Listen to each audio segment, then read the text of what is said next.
Hey there, grace and peace to you. My name is Jerry, and welcome to the Paradidomy channel.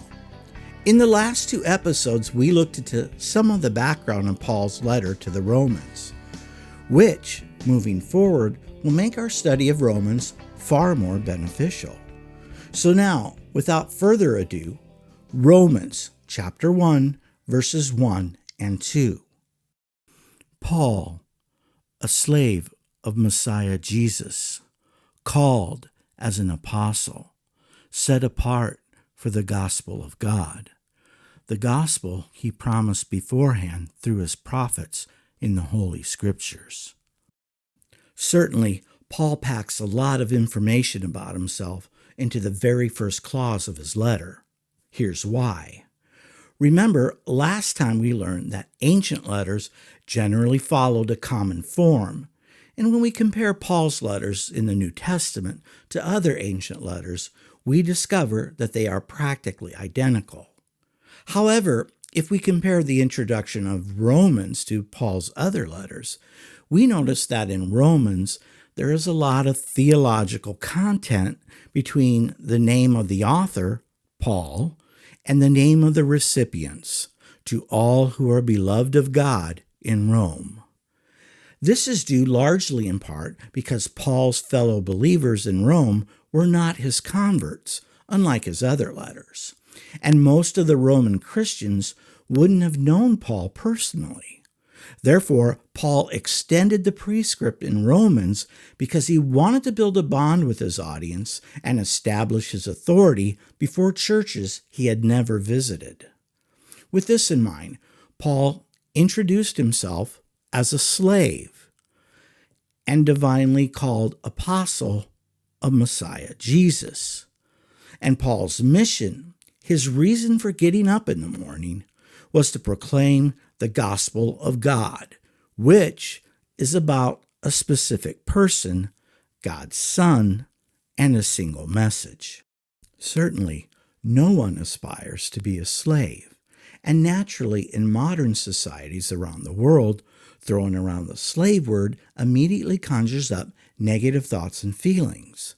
But the Apostle Paul was an ancient Jew, and for him, the term slave, given in this particular context, polos doulos Christou Iesu, suggested devotion and dedication to Messiah Jesus.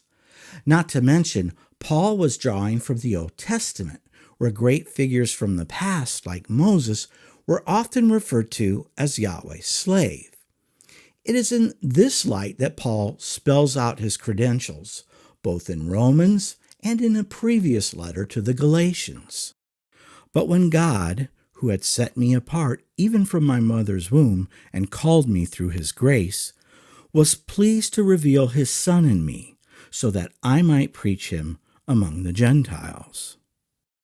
Paul's statements about himself in Romans and Galatians echo Jeremiah chapter 1 verse 5 and Isaiah chapter 49 verse 6. Let's have a quick look at both of these verses. Jeremiah chapter 1 verse 5. Before I formed you in the womb, I knew you, and before you were born, I consecrated you. I have appointed you a prophet to the nations. Isaiah chapter 49 verse 6. He says, "It is too small a thing that you should be my slave, to raise up the tribes of Jacob and to restore the preserved ones of Israel. I will also make you a light to the nations, so that my salvation may reach to the end of the earth." Clearly, Paul's cognitive thought processes were driven by his storied worldview that was shaped by the Old Testament. And considering his initial statements about himself here in Romans, there are a couple of points we should keep in mind. First, Paul didn't see the gospel that he was set apart for as a new concept. Rather, Paul asserts that the gospel of God flows out of the Old Testament, and it is the climax and final expression of God's redemptive plan. Another point worth mentioning is that when Paul identifies himself as a slave, Paulos doulos Christou Iesu, slave of Messiah Jesus, he chooses language that was previously reserved for God alone, but now Paul assigns it to Jesus. This alerts us to just how far developed the first century church's understanding of Jesus was. For the early church, Jesus was the fulfillment of Israel's messianic hope. Therefore, along with God the Father, Jesus himself was worthy of devotion and worship. To be sure, there is a lot of information packed into these first two verses of Romans. In short, Paul introduces himself as a devoted apostle of Messiah Jesus, which means he is Jesus' representative, and thus he is under Jesus' authority and guidance, sent to proclaim Christ's message to the nations. Finally, as we make our way through Romans, we will inevitably run into many Pauline metaphors. Case in point, just 3 words into the text, and we encounter the word slave, which in Paul's letters, the word slave is often nuanced to express either a negative or positive theological principle. Certainly, we have already discussed the fact that when Paul self-identified as a slave in verse 1, he wasn't commenting on his social status, but indicating that he was a dedicated and devoted apostle of Messiah Jesus.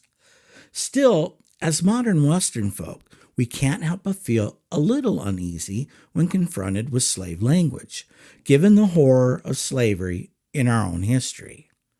But perhaps horror is precisely what we should feel when we consider the tragedy of human beings rejecting God and becoming slaves to sin.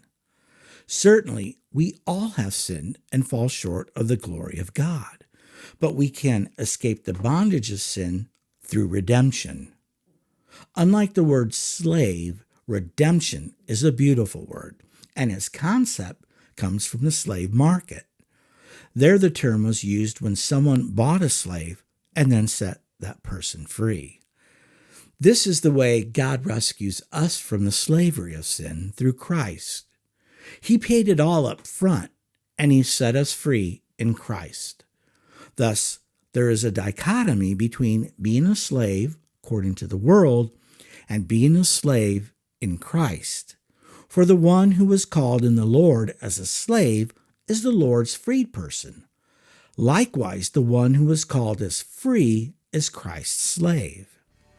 We will have more to say about this in future videos, so please join me next time when we will discuss Romans chapter 1, verses 3 through 7. Until then, may the Lord bless and keep you.